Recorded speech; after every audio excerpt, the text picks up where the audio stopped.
Welcome to another episode of Monthly Review. This time around, let's talk about the releases in November 2023.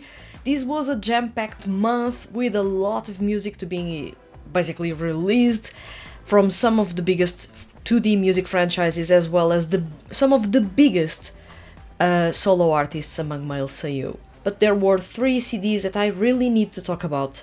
One of those because I had my expectations not met, and the other 2 because they exceeded my expectations. So let's start talking about those. So best of November 2023. I'm going to start talking about one CD that I was really excited about, but ended up being quite frustrated about, and that is Shouta Aoi's Detonator.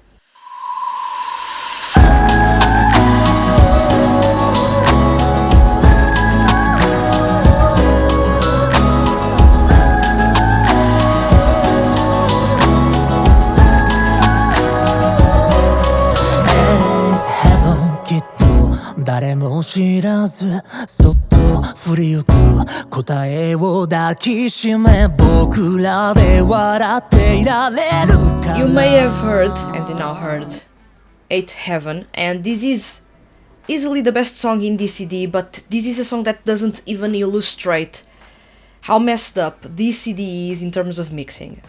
At least for me, it is really messed up. When I review the music, I usually make lists of who I am going to review and in which order. And I set the releases per order of the CD that I was going to perhaps dislike the most to the one that I was perhaps going to like the most. I chose one CD to be the first one, and that ended up being the best CD of the year. The second CD I reviewed was Shouta Aoi's, and it was obvious in comparison that Shouta Aoi's Detonator was not good. It was an okay CD, but it is not on best of the year caliber, and it has a lot of music in there that doesn't fit his voice and sounds like he's trying too hard to cater to a specific type of fan or trying too hard to sound edgy, and it didn't work that much or didn't work that well. At least that's my opinion, and you are basically listening to me talking about a seiyuu artist that I love a whole lot, but with whom I am quite frustrated with because of this specific CD. So we had to wait a lot for Detonator to arrive. Almost 6 years, I believe. And it has been a long time since Zero or Rei was released. And that CD, I remember, was really good, and I revisited it recently, and it is really good. Detonator, I listened to it, and from Freestyle Lover up until June, there's a roller coaster of emotions going on in the very first songs. Songs in which the mixing doesn't seem to go anywhere. It has everything at the same time, overwhelming the listener just for the sake of being hyped up dance music with an edgy twist, which is by bringing rock music. And I found myself quite frustrated about it, because there are songs such as Freestyle Lover, which is a really good song if you take away the electronica, that deserve the different mix, in my opinion. That song not only has everything going on at the same time, you have the electric guitars that sounded like they would be the main element in the song, but then you have at the same time vying for the same attention the synths, and that's when things start to get messed up, because you have both the synths and the electric guitars playing at the same time, with the same sound levels, with the same intensity, barely any panning going on, and it is too much going on in there. Not to mention that at front and center you have a deep bassy beat, and Shouta Aoi's vocals are sort of muffled, sort of distorted.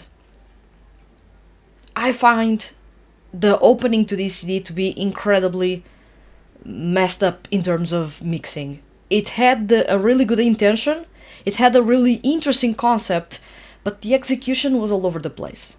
And I feel that in some way this is due to the fact that King Records doesn't create music for Shouta Aoi taking into account his strengths on the vocal end. This is not the very first time that this happens. Eclipse was a very good example of that as well. Shouta Aoi has a really good voice, he can tackle rock music, he can do a really good job doing that.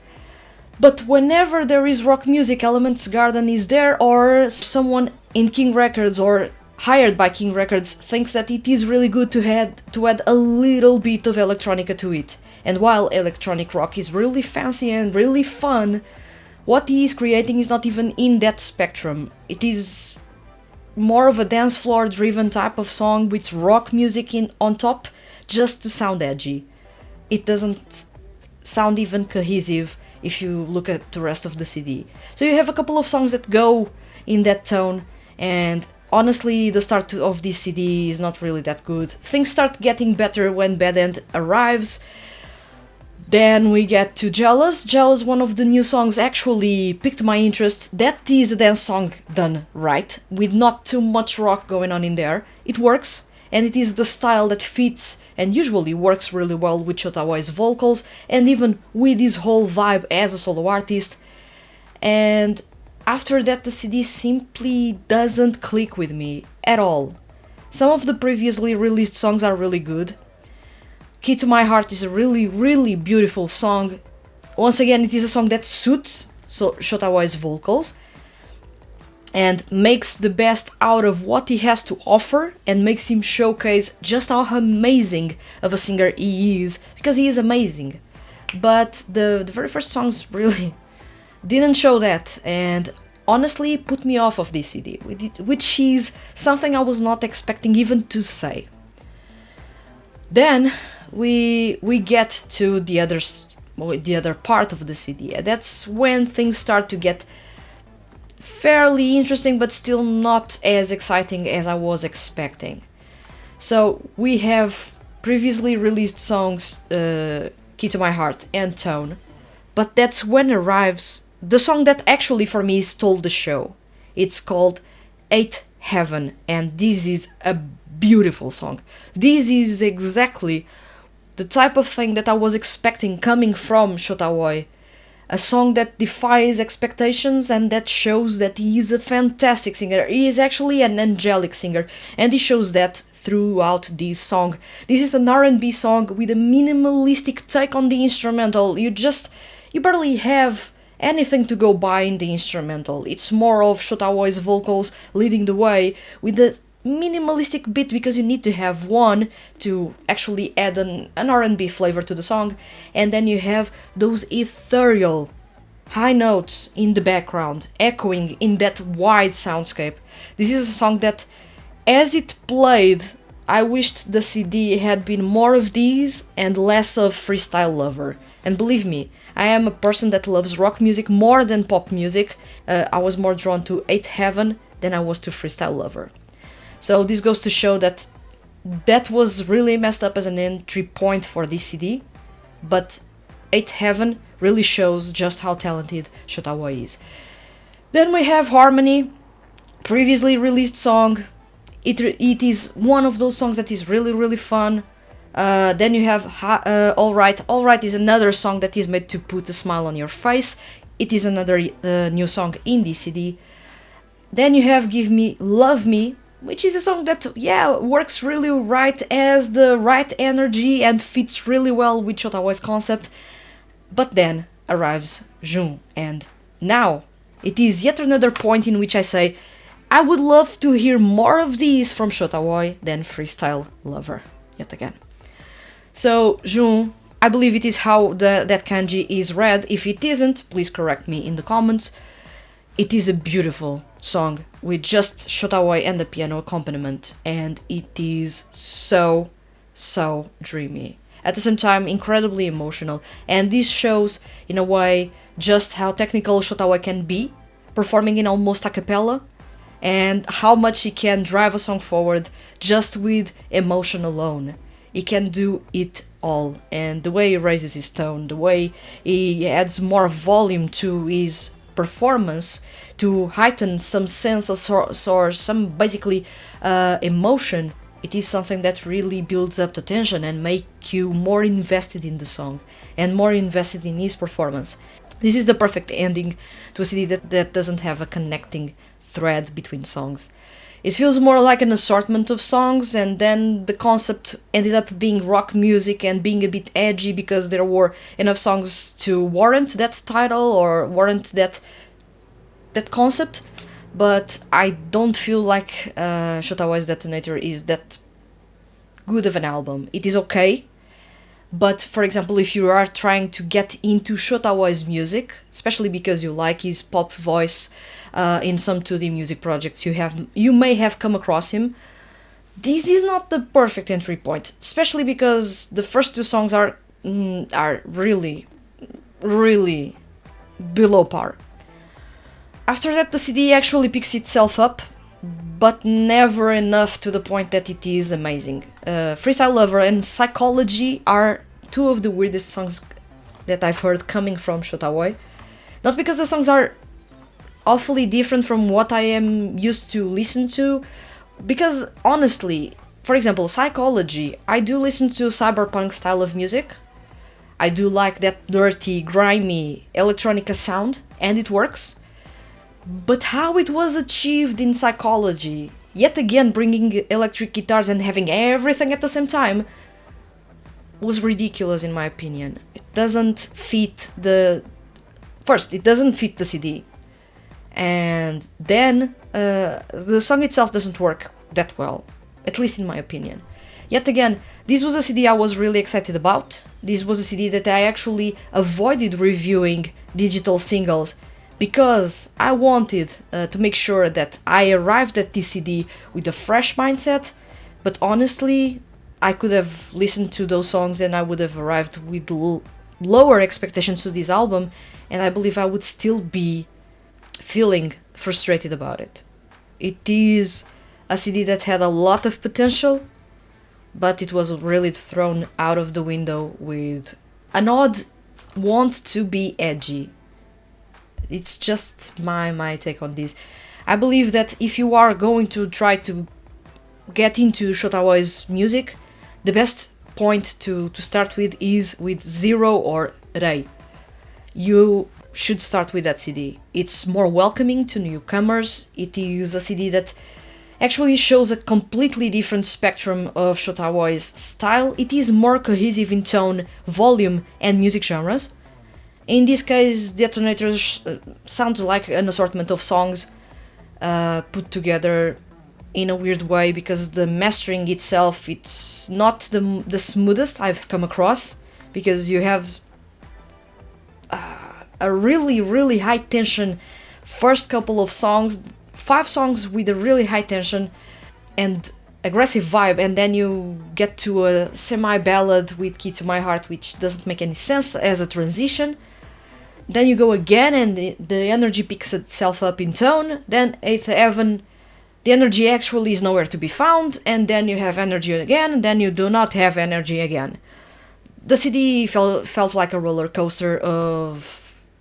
And that's because the mastering and the mixing was all over the place. Honestly, I was expecting much more from this CD, and it is frustrating that I was wishing this CD to be amazing, such as Zero or Rei was, but honestly, I'm disappointed with it. So this is not the best of November 2023, but I wanted to talk about it because this was a CD that I was really excited about, but honestly, it didn't deliver an ounce of the excitement I had for it. So yeah, that's frustrating.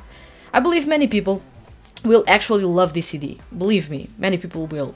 The songs can really be picked apart. They work better alone than they work together. That's my take on this. So yeah, Shouta Aoi's Detonator was a bit of a hit or miss for me. More of a miss than a hit. The second CD I'm going to talk about in here is Yuma Uchida's Why.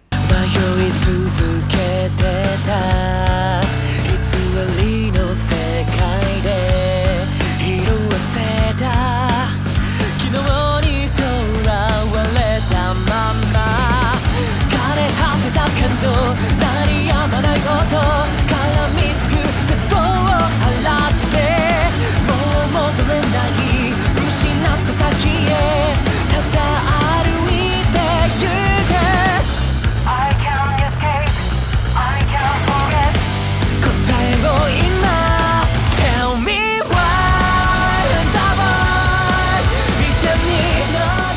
just heard Hope, and I picked that song specifically because this CD caught me by surprise, and that's because I avoided reviewing some of the digital singles as soon as I noticed that those were going to be in the full-length album.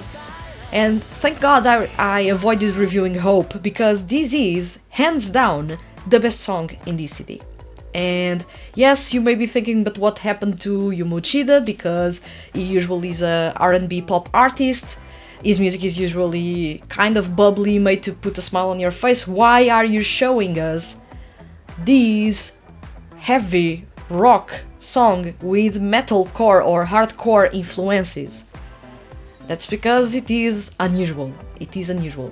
I could have shown you completely different songs. For example, Idea is a really good example of another song that sounds completely new in that CD.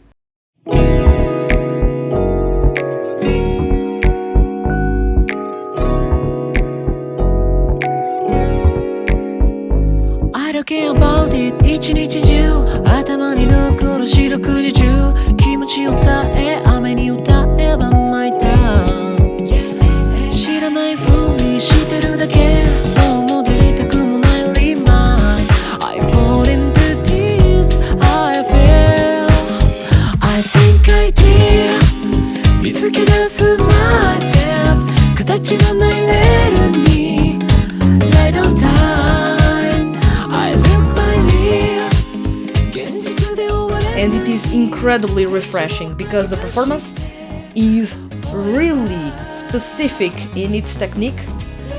The vibes are really good, and I fell in love with that song specifically. That is a just style of song, really loungy, really fun, really mature, but my heart really was with Hope. And this song is amazing. I was not expecting this, and you have heard me, I'm the biggest critic about this CD because we have 13 songs and only 3 are new. 13 songs and only 3 are new. So make note of that. This is not a new CD.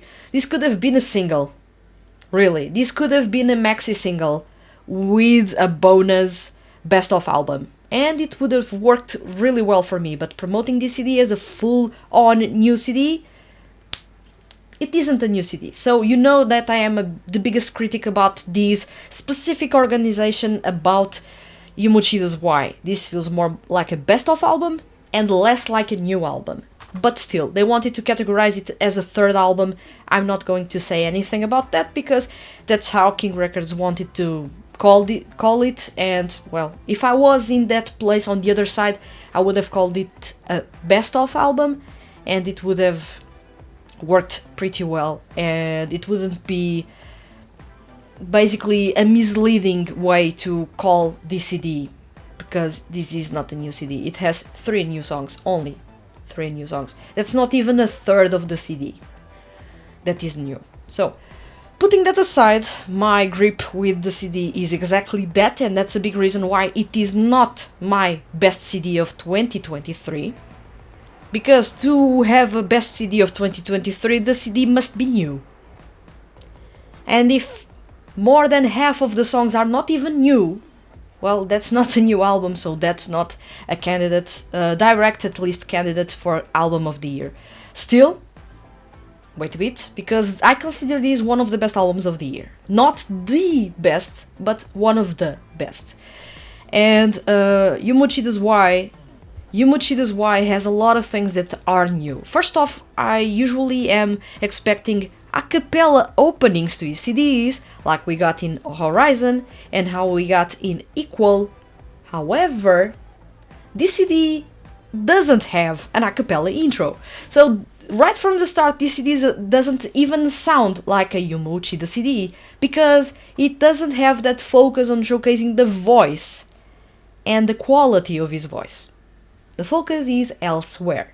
It is on celebrating his 5th anniversary as a solo artist, his journey alongside his fans, and how much he's grown since the start up until now. So most of the songs, if not all, are to thank the fans or to actually tap into different sides of Yuma Uchida. And I'm pretty much okay with that. Because Yuma Uchida is a really versatile singer. I usually tend to categorize him as an R&B pop artist, and that's because the brunt of his work is in that specific music genre. However, he does have rock music, hip-hop music, heavy dance music, ballads, and many more music genres going on in there. Now he even has hardcore rock music and jazz. So it does have a little bit of everything. Actually, even acoustic rock or acoustic pop rock. So it does have a variety of music genres that he can perform in, and he is that versatile of a singer to the point that he can achieve that without any issues whatsoever. That's a fair point in there. It is obvious. Anyone that listens to Yuma Uchida knows how talented he is. Any music genre will fit his vocals. Now, why did I choose Hope as the song to show you?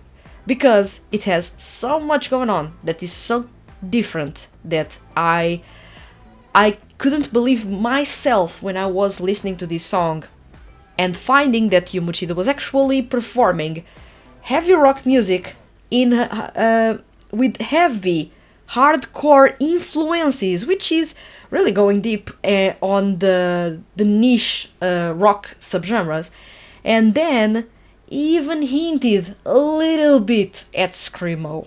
And honestly, I wanted him to actually tap into that and show everyone that he's not just a pretty face dancing and singing on stage. He's actually a singer that can pull off any music genre naturally. Which is one thing that I should say, that as I was mentioning earlier with Shouta Aoi's Detonator, it felt like Shouta Aoi was trying too hard to fit the rock genre, and it didn't fit the rock genre, specifically in those songs. In here, for example, Yuma Uchida actually has the whole rock vibe working really well with him, as he completely embodies the style, from the whole singing style to the whole breakdowns going on in the instrumental, to the way that it is almost a purist take on the hardcore genre, with some alternative rock influences going on in there with the synths. But those are minimal. They are used as a device to progress the song and not just as something else that is vying for attention in the instrumental. So this is an instrumental with a mixing well done, made to actually really pay homage to hardcore rock music, and at the same time to bring in a little bit of a danceable vibe, but still not enough to disrupt the whole song to the point that is not even understandable what is the concept or what the song wants to achieve, because all songs have one focus. They want to tell you a story, they want to achieve something. They want you to react in a specific way. And if the song doesn't have a connective thread or really a good mixing, you miss all of those, or there aren't any of those. So in this case, I feel that Hope really achieved something that I was not expecting, which was for Yuma Uchida to perform a heavy style of rock song. And this is something that I wanted him to actually try, for a long time, since he was doing his work with the Dig Rock franchise. And honestly, I feel that he does have the chops to actually challenge himself to do more. I was hoping when that breakdown, that heavy, violent breakdown happened, I was expecting screamo in there. And that's because in hardcore music, that would have been the part in which the vocalist would shift from singing in a melodic way to screamo. That's really textbook in there. So he actually didn't go full on textbook, and I can understand why. Maybe it was not his thing, maybe he couldn't even pull that off and just left a hint in there.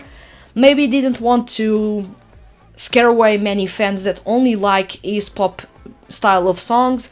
So it was a fairly subdued approach in that specific case.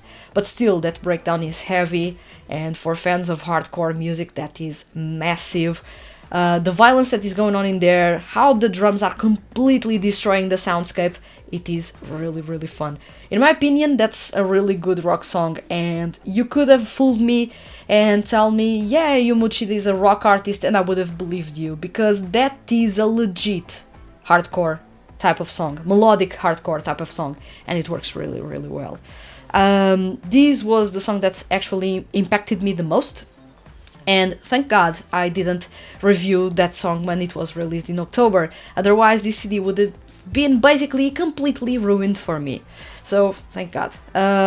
Mental note to avoid reviewing digital singles from now on, basically. And then Idea is a song that is really stylish. I already talked to you about this song. Of course, I'm Here, the opening track, is grandiose in scale, but it never sounds that grandiose. How should I really explain this? The whole tension, the down tempo of the song, the way the vocals progress, the backing vocals, how they are there to hype you up, it feels like a song that is made to rally the troops almost.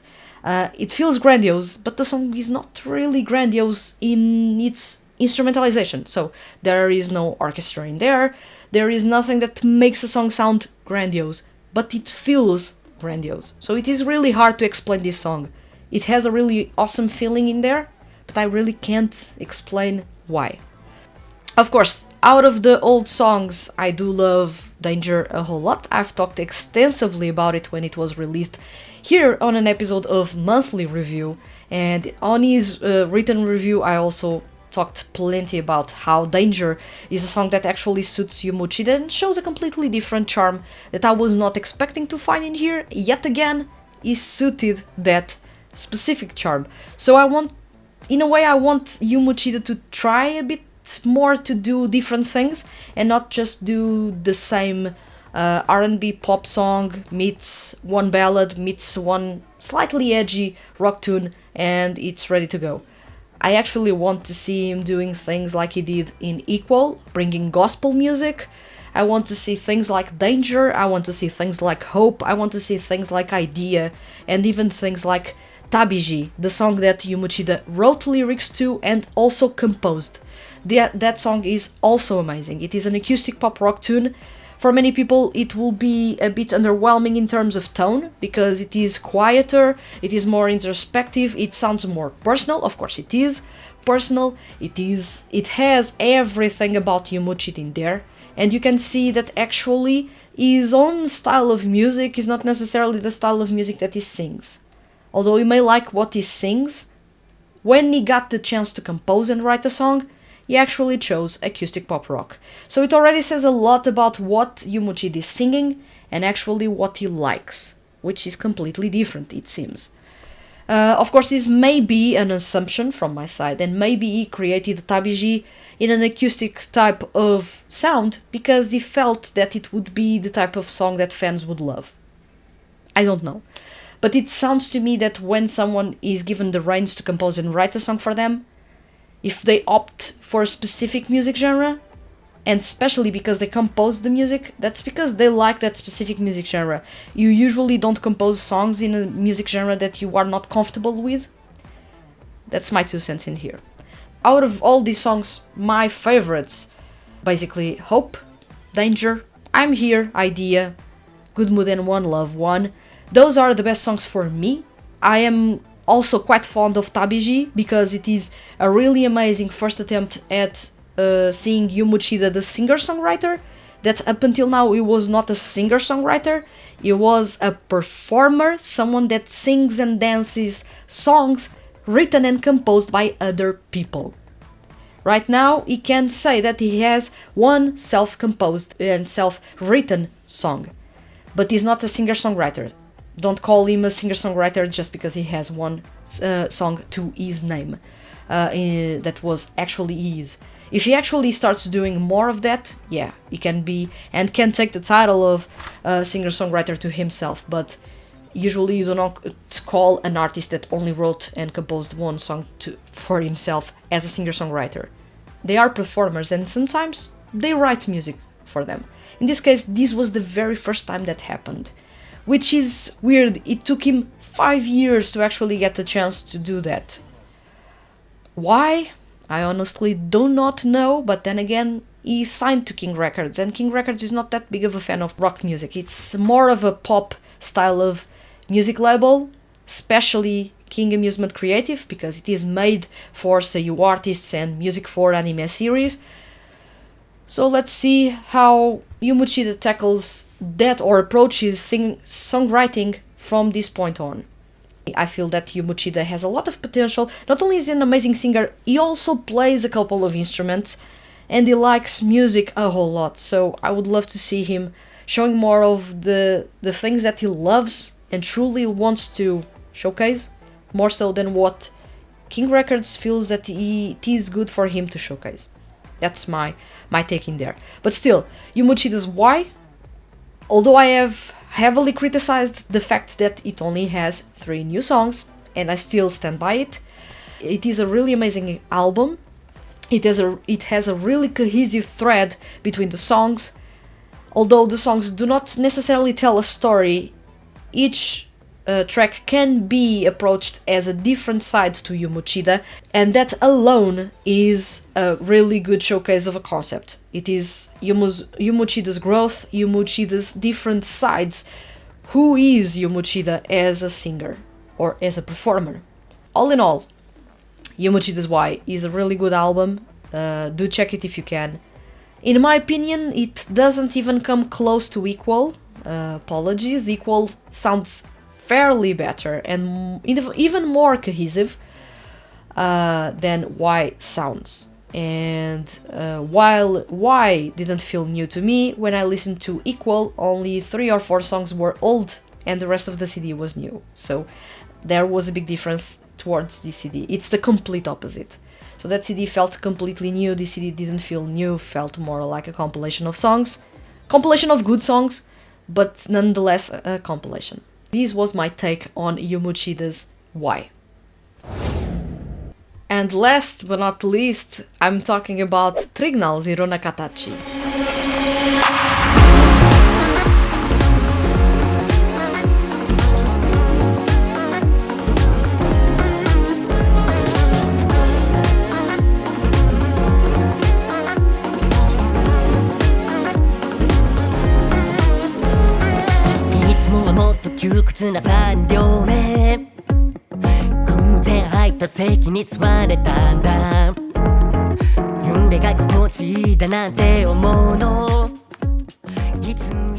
And right now I have showed you Tashkani Bokrawa, and that's because that was an instant love for me. That's easily the best song in this CD, but let me tell you, from start to finish, Trignal was showing that they haven't stopped improving. Even if they were away for 6 years, they haven't stopped improving. And that's ridiculous, in a good way. First off, this CD is incredibly cohesive. In tone, the songs are down-tempo.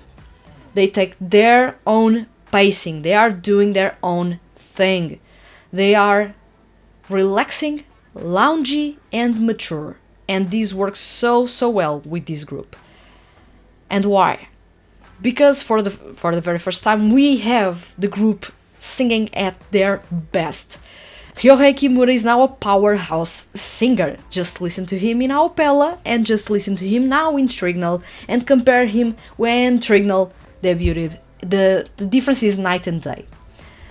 And then Takuya Guchi has improved a lot as a singer, but he's also polished his rapping skills, and they are amazing right now.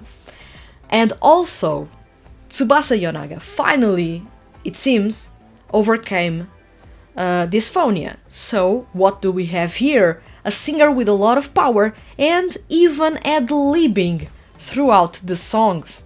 So this is something I was not expecting. This was... I actually felt that if Tsubasa Yonaga is making a comeback with the group, it's because he has recovered in a way.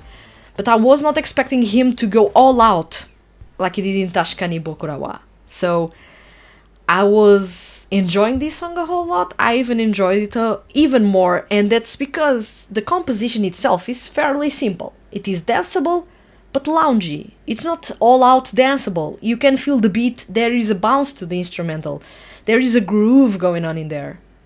But the way the song is performed, it really surpasses anything that Trignal has done so far. For me, I feel that Tashikani Bokurawa is their best song to date. It is ridiculously good. But then again, I felt, well, this is only the second song into the CD, and let me tell you, the CD kicks off with Chase the Destiny, which is a rock song, also a down-tempo rock song. This CD, I felt, well, Tashikani Bokurawa is so good that I really don't want to listen to the rest of the CD and spoil myself when I have already found the best song in it. But then I pressed play and, well, basically continued listening to the song, and Iroi happened. And Iroi is a jazzy, loungy song, and it is amazing. I was listening to that song and I felt this is really stylish. 3 songs in and I was already in love with the very first 3 songs. I felt that this was going to be really disappointing if the rest of the CD actually didn't match that quality. Look at my surprise when the rearrangement of Honey Ready Go, song from their first album, Party, gets on the spotlight, and it is a space disco rearrangement with a really loungy vibe. This is how you cater to me right now. Yet again, I was really okay with stopping my review in here. 4 songs are good, there's 2 left. I'm worried that the rest of the CD is not good. Well, Infiorata appeared, and yet again I was surprised. I was already worried that this CD was sounding too good to be true. Especially coming from Trignal. That they had really good CDs before. Even Tricolore was really good, but it wasn't perfect. So I was worried that this much perfection in one CD was a bit worrying. Then appears Iwaba Hitotsu no Love Song. This is a song that actually ends up summarizing the whole CD and the journey that Trignal went through in these 6 years, waiting and working towards improving and appearing again in front of their fans, and everything else they have done before. This is a song that wraps up this album in a really neat way. And honestly, when I stopped listening to this CD, I opened a Google Doc and I edited my list of best albums of the year, and Trignal's Ironna Katachi actually got a really interesting place. I will talk about that in an episode of the podcast, so if you follow Seiyuu Lounge here on the channel or anywhere else, do look forward to that episode about the best albums of the year, because Ironna Katachi actually has an interesting place in this year's top 10. And of course, Okaeri, Trignal, because we missed you a whole lot. I believe many fans missed you a whole lot. And that's all on my take of the best CDs released in November 2023. And this time around we have the participation of 2 people in this episode with your takes on the best CDs released in November. And let's check this massive comment by Ao. So Ao says, I struggled with picking one because Tsuki Pro released 3 at the same time and each of them hit a different preference of mine. That's a good sign. If I had to choose one, it's Grove's Mamoru, voiced by Terashima Junta. The Yano Koro entry, I Totsunagi no Monogatari, for mixing in the charm of re-raise with the much more grandiose, fantasy or even royal-like soundscape Grove had in later releases. And on topic of royalty, Dark and Light by Shun and Hajime in the Tsukita franchise, that duet. In all honesty, I did not expect them to end the duet series that started with lighter songs mood-wise, with this kind of powerful borderline pop rock, I think, sound. We can do what we want and you will love it vibe They are not wrong. I like this. Shu's Shadows Past, this is a song performed by Takeuchi Shunsuke, is just what Hama Takeshi and Takeuchi Shunsuke do the best, which is making people vibe and be in disbelief at the amount of decent English in there.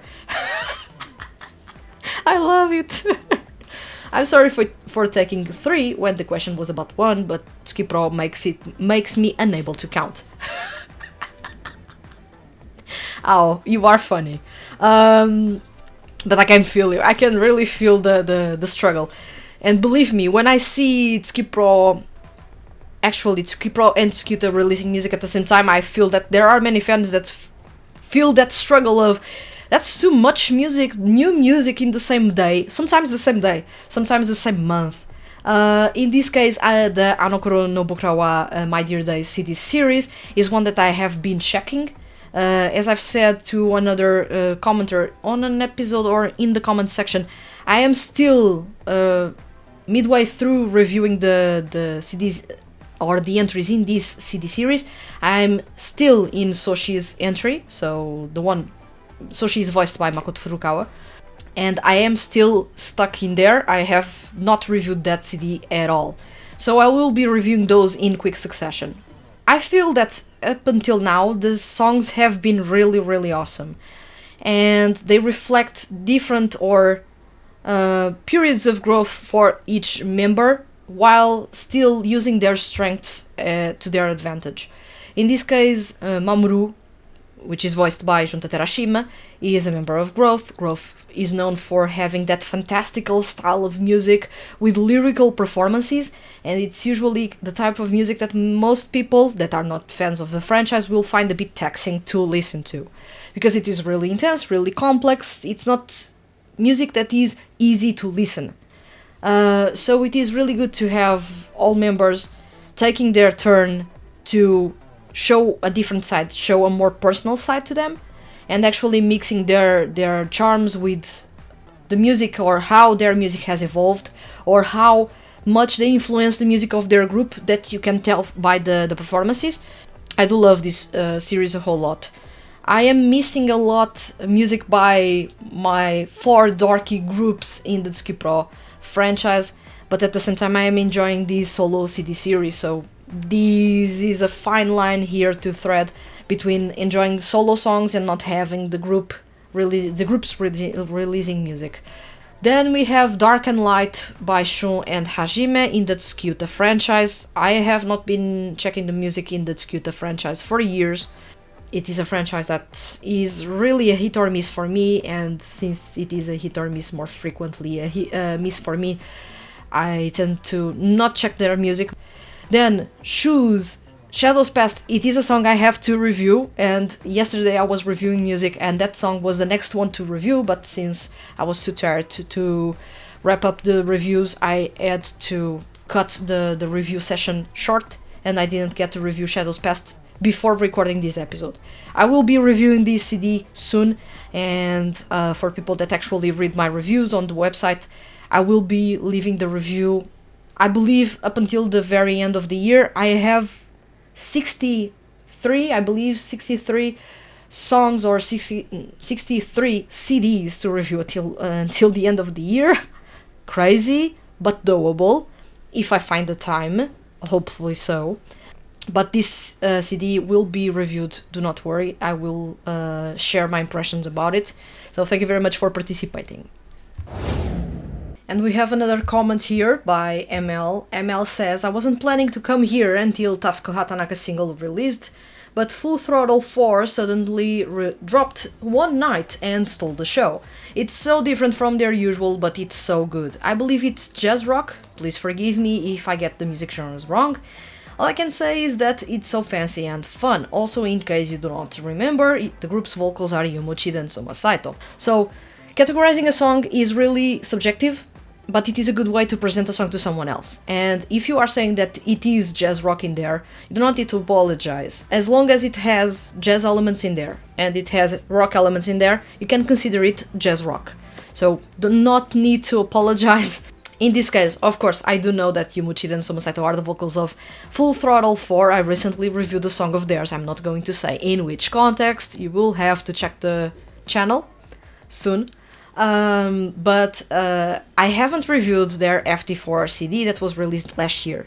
So this is something that this is going to be a big undertaking for me to actually go through that CD and then come to One Night. But believe me, I am excited about it, especially because the duo is who they are. Basically, Yuma Uchida and Soma Saito, two of the best singers among male seiyuu, my two favorite singers among male seiyuu. So this already goes to show that I'm going to enjoy these, unless the group has really weird songs. But then again, I recently reviewed a song of theirs, and their music is not necessarily weird. It is electro rock, which is a bit different than what I was expecting from the group, but still good. One night I knew that it was released. I checked social media and I found the release announcement, and I was thinking, well, I still have so much to review of this group that when I arrive to One Night, people have moved on. By then, people have moved on. But I will arrive eventually to this song, because I do find the duo on the vocal end really interesting, and it is a duo that can pull off jazz rock music. Both performed jazz in the past, both performed rock music Soma Saito more consistently than Yuma Uchida, but they are incredibly versatile, so they can pull off a song that is stylish and fancy at the same time. So I'm really looking forward to that. Thank you very much, ML, for suggesting this song. Yes, One Night jazz, rock music performed by Full Throttle 4, who have basically vocals by Yuma Uchida and Soma Saito. So it is bound to be good. Thank you very much for participating. Now it's time for Monthly Choice, the corner in which I suggest you songs to listen to, because I have been listening to those on repeat. And this time around I bring you a lot of things in here. First off, I bring you Dai Shu's Oto no Loop.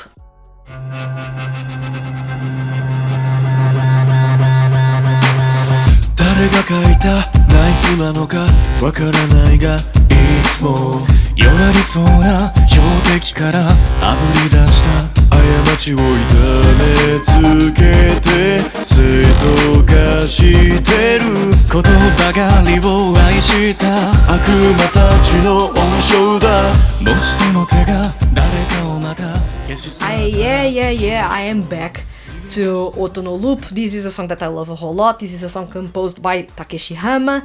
This is a song that features two deep vocals in the Tsukipro franchise. I'm talking about Yuichiro Mehara and Shunsuke Takeuchi, and it couldn't be better.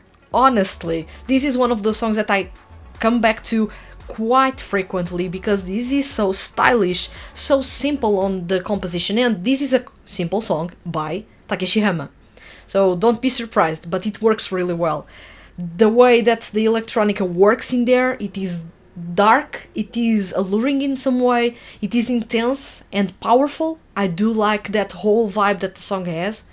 Oto no Loop is really melodic on the vocal end, which is yet another thing I was not expecting coming from Dai and Shu, but then again, Shu is really melodic. Dai is the one that normally isn't. In this case, it is Yuichiro Mehara, who normally isn't that melodic, even with solids. So it was a surprise to find both in here, collaborating, delivering a performance that still to this date is one of my favorites. So I recommend you Dai and Shu's Oto no Loop. If you can, do check it out. It's not available on streaming platforms, but if you want to support the project directly, it is available for purchase on Ototoi. It is a really small fee that you pay for this song in HD version, so do not worry, and if you have some money to spare, do support the project directly by purchasing the song in there. Then we have Apple Polishers Holding Out.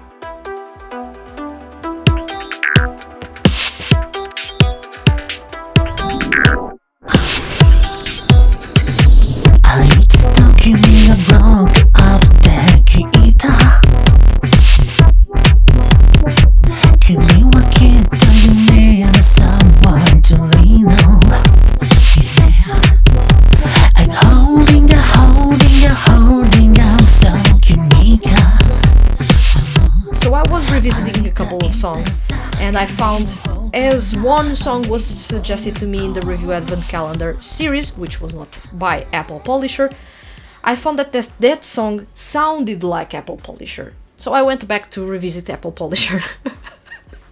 And actually, I love a whole lot Holding Out. This is a down-tempo electro rock tune that is loungy as hell, and it is simultaneously sexy as hell.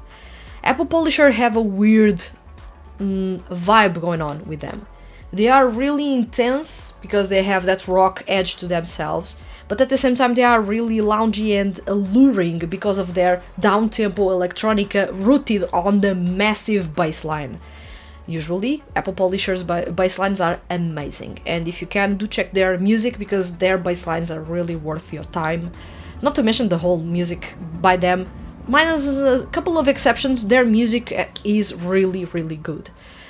And the down-tempo vibe, the whole pounding bass line that is not really pounding, but it is on that thin line between pounding and grooving, feels so well.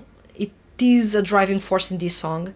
The electronica is minimalistic at all times. It is there as a set dressing, and it is there as a backdrop for what will be the massive performance that Shouta Aoi has to deliver in this specific song. So do check it out if you can, because honestly is one of the best songs I've ever heard from a 2D rock band or a 2D group. Although the project Dynamic Chord is really underappreciated and has went through hell and more, and Apple Polisher is not really viewed as a really awesome band for various reasons, their song Holding Out is unbelievable. And if you want to listen to Shouta Aoi performing in English, you do have this song in here because he's performing in English in the chorus. As I've said before, I started reviewing songs in the Ano Koro no Boku wa My Dear Dai CD series. I want to talk about Shiki's My Redemption.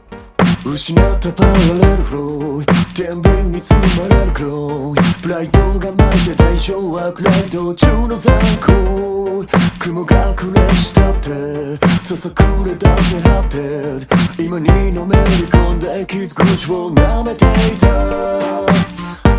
幻想めいた現在地を君と笑い合うまで忘れていない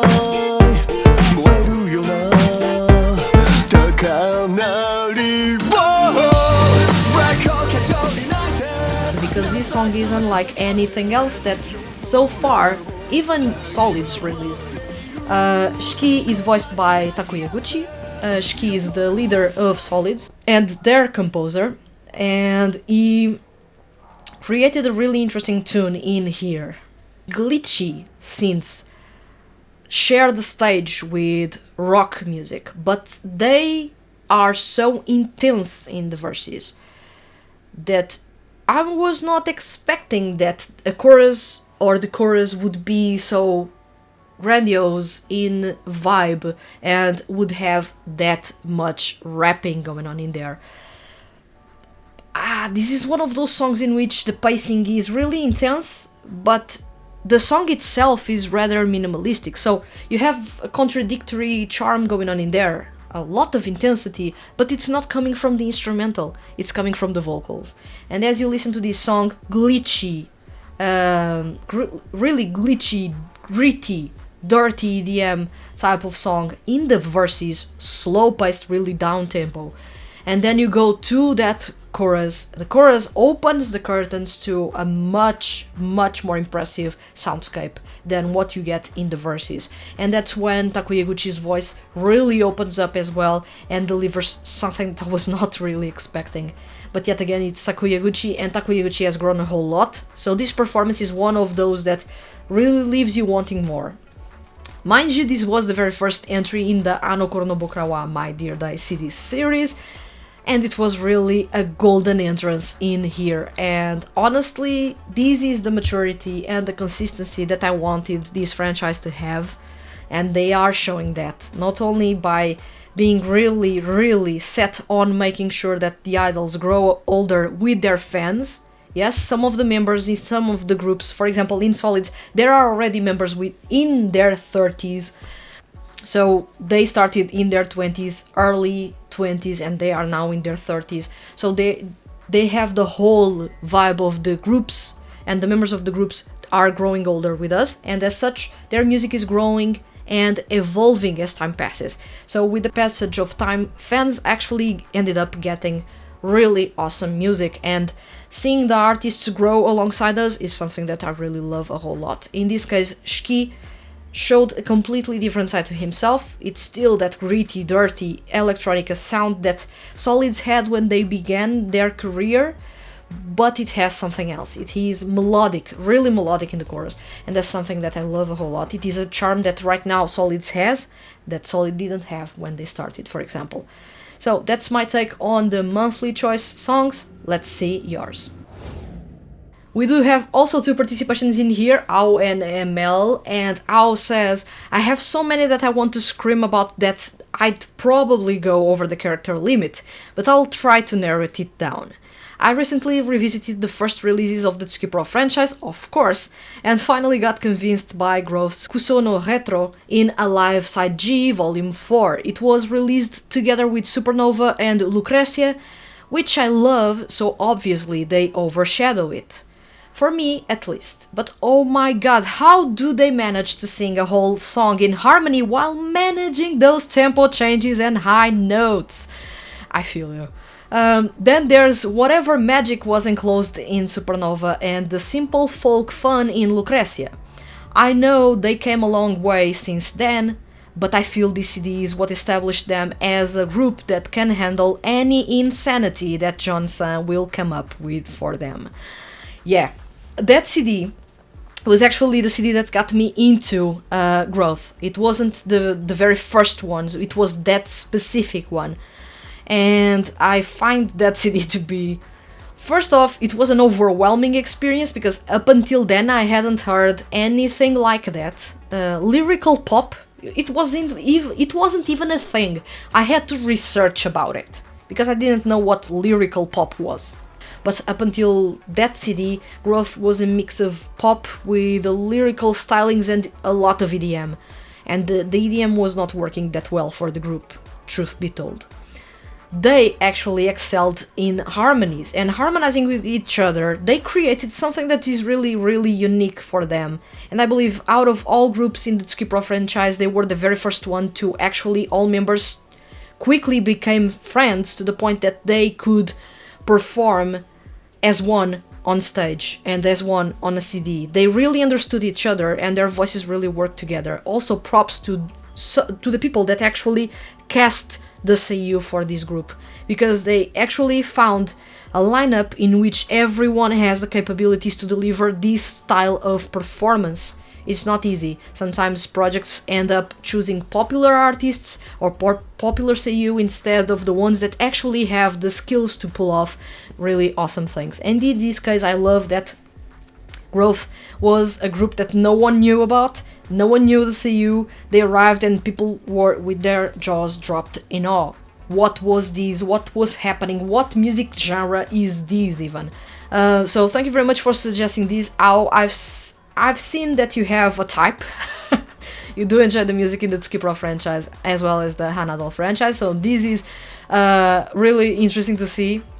In here you are really consistent in terms of talking about the Tsuki Pro franchise. So it's really good to find another fan in here gushing about almost the same things that I do. So that's welcomed in here, and thank you very much for your comment.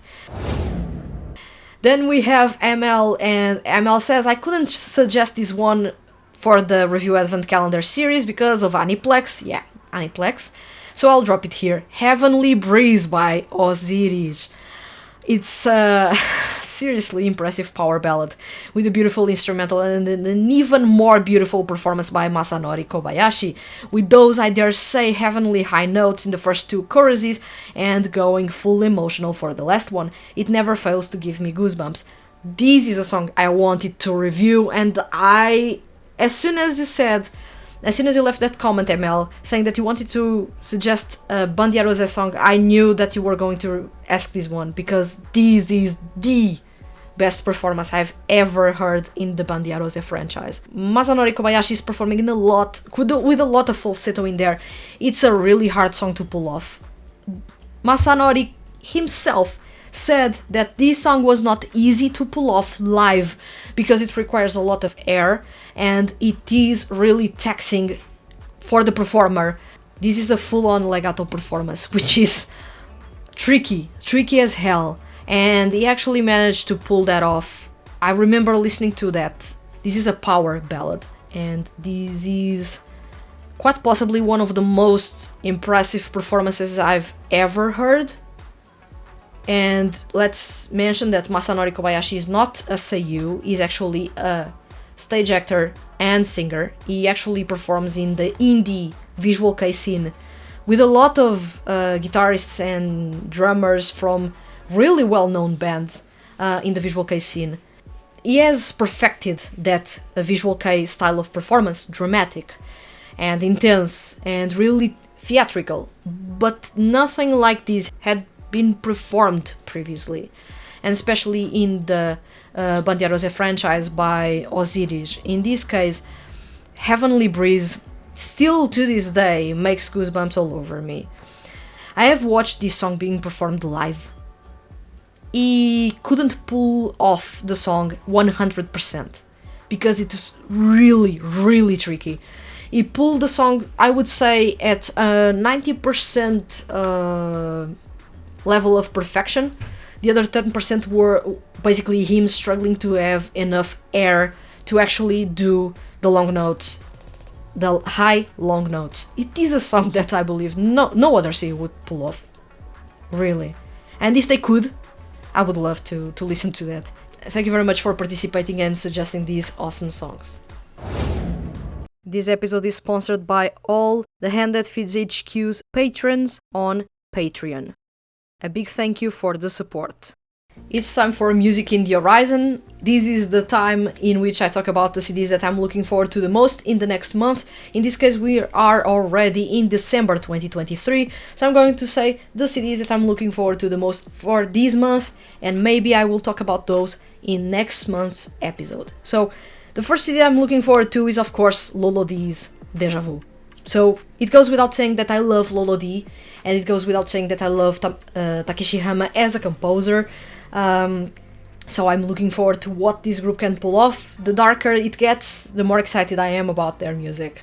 So I'm really looking forward to Lolo D and seeing what they can pull off next. I know that they will perform something that will exceed my expectations yet again. They are that type of group.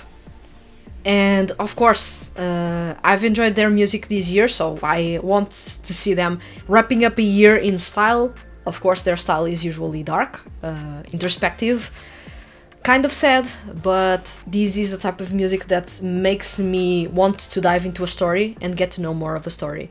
This is the type of music that really makes my literary side or literary fan side really happy. So I'm looking forward to Lolodi's Deja Vu. At the same time, I'm looking forward to Shugo Nakamura's Henshin. I do enjoy his music a whole lot. I find that the fact that he is a singer-songwriter and he has hand in his concepts, his music, the way he presents his music, I do love it a whole lot, and I find his music quite interesting. I do not know what to expect in Henshin besides pop rock music or acoustic pop rock music, so let's see what he can deliver. And of course, I am also looking forward to Myuirinu's Aisazuru ni wa Irarenai. This is a single that arrives with an interesting concept. Love yet again? Care yet again? Perhaps. I'm looking forward to checking this single out and see what is in here. Myuirinu always delivers good performances, regardless if the music is good or not. So I'm looking forward to it. I was not the biggest fan of No Concept. Besides Just Give Me the Love, the CD was pretty much passable in my opinion. So I'm looking forward to this CD and seeing if it can actually change things around a little bit. Also, let's check your opinions in here, because there's one opinion about the music that is coming this month, and Ao says Eiichi's Anokoro entry, I no Inoru. We've heard the teaser back at the start of November, but it sounds like an absolutely wonderful, warm piece that doesn't stray from the additional theme of I love my found family the most in the world, going on for Quell's releases this time around. I'm sorry for talking about the world building aspects of the songs when it is supposed to be about the music. No, you can. You can talk about the world building aspects of the music, because a big part of the Tsukipro franchise is world building and the storytelling. Most people look at Tsukipro in a different way, because the anime series actually didn't adapt any story whatsoever. They actually created a slice of life anime that made people not want even to get into the franchise. But the franchise actually has a deep and interesting story. So yes, of course, their music moves around their storytelling and their world building, so it is okay to mention. Let's continue. I am curious how they tackled it on the vocal end as well, though, because ever since Tarori has found his own voice or style in his solo career, his Eiichi voice also started having a much, should I say, clearer, more defined sound, I feel. If I can also mention something outside Tsukipro, and excuse me for promoting Hanadol. You are excusing yourself from promoting Hanadol when I promote Hanadol all the time? Do not excuse yourself. Lolodi's Deja Vu. I am terrified of where their songs will take us this time and can't wait for it at the same time.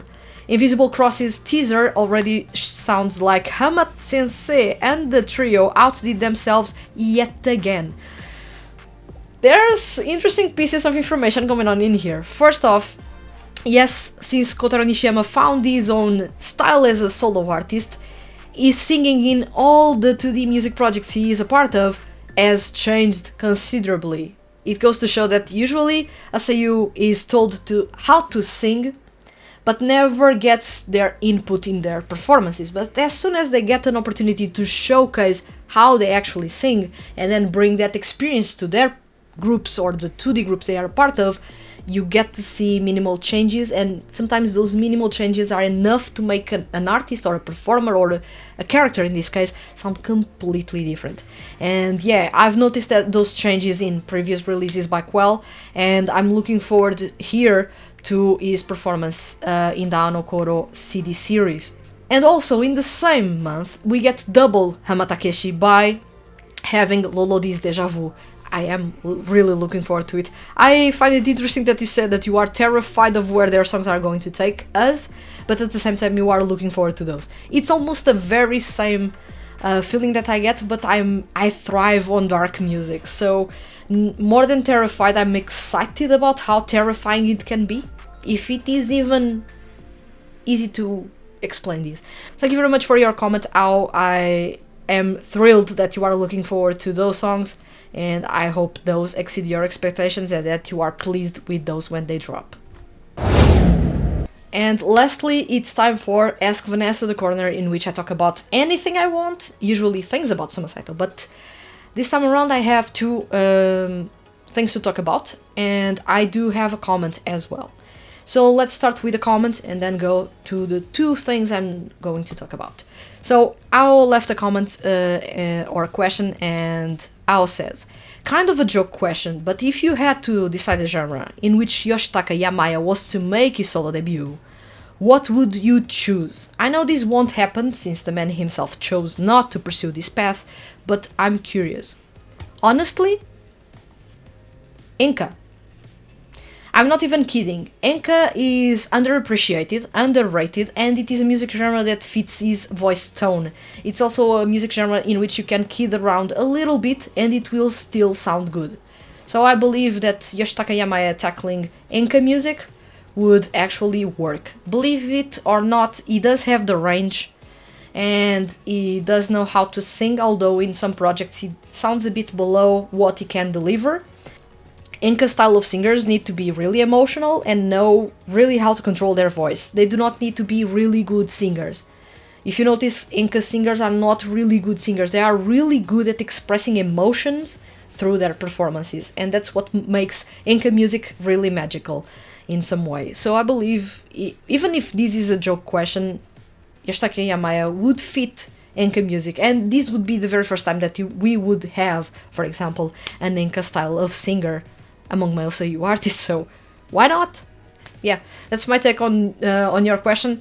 How I would actually make or suggest Yoshitaka Yamaya to perform enka music, and would see what he would bring to the table, and perhaps I would be surprised. I believe I would be surprised. In this month, December, there won't be an episode of Monthly Review, and that's because I have a lot of content to create, and this is the year-end features. We have the written features, we have the podcast features, I have the end-year things going on the website. I do have to prepare the THTFHQ awards for January. I have also 63 CDs to review until the very end of the year, and I have a seiyuu digest to create, and I had 24 videos to record, edit, and schedule. So I had a lot, and I have a lot in my hands at the moment, so I cannot find time to actually have an episode of a monthly review to drop. So I'm trying to regroup and organize myself because I have a lot of work to do. I'm doing all of this alone, remember that, and juggling that with a 9 to 5 work or daytime job, so it is really a feat that I actually can manage to create this much content for you around this time of the year, with really putting some of my sleep aside to create some of these content. So yeah, that's a big reason why there is no episode in December, but the episode in January will feature my opinions of the December and January CDs, and I hope you guys as well participate in that episode with your impressions of the CDs released in December, as well as the ones released in January. The other announcement is, of course, that the Review Advent Calendar series is ongoing. We are already a couple of days into the series. This is a series of videos in which I review songs that were suggested to me. Perhaps you were one of the people that suggested a song for me to review. Perhaps you are even one of those people that got their song chosen to be reviewed on video. So there were plenty of songs this time around that I reviewed from different artists. Mind you, this time around there was variety of artists, and some songs from groups I didn't know anything about, and from franchises I managed to skip altogether, which is, by now I'm not even surprised, because I do not have the time to follow everything, but I believe some of these franchises actually debuted a couple of years ago, and I don't even know those. And I struggled a lot with some of my favorite seiyus that I couldn't even pick them in some songs, and there are some funny moments in there, and some breakdown moments as well for me, because as soon as I listen to a song, if I can't pinpoint who is singing, that messes me up real good, and there was one specific song in which I was struggling with that a lot. My reviews are really, really technical. They have a reason to be really technical, because I want to give credit where it's due, and even if I do not enjoy a song, I try to give credit where it's due, because that's the right thing to do. You do not need to enjoy everything, but you also do not need to be disrespectful, and that's a good balance that I try to have in here. It's to, if I do not enjoy a song, I need to understand why I do not enjoy the song. It's because it's not really my taste? Yeah, okay. But if it was my taste, what would I enjoy in this song? And that's from that standpoint that I review the songs on the website, and it works. It is, I believe, a much fairer approach to reviewing music. It is less about my personal opinions and more about what a professional would assess of a song. So yeah, these were, of course, my talking points in here. The no video of the monthly review series here for December 2023. And of course the Review Advent Calendar series kickstarted in December, and it will go until Christmas, so do check those videos if you can. Leave comments, share, like, and if you haven't subscribed yet, please do. Everything helps this channel grow. I would love it if you actually got to watch a lot of videos from start to finish, because I need those viewing hours or watch hours to actually try to apply for the partner program, to actually start earning some money from my work in here, my pro bono work in here. So if you can help with that, it would also be appreciated. I want people to actually watch the videos that I create from start to finish as much as they can, because it will help me break that threshold and start earning some money off of the work that I do. It would be really awesome, and it would be a step closer for me to try to make this dream come true of creating and talking about male seiyuu music and 2D groups until the end of time, basically. So yeah, thank you very much for watching this episode up until then. Thank you to everyone for participating, Ao and ML. Thank you very much as well for watching this episode up until this very point.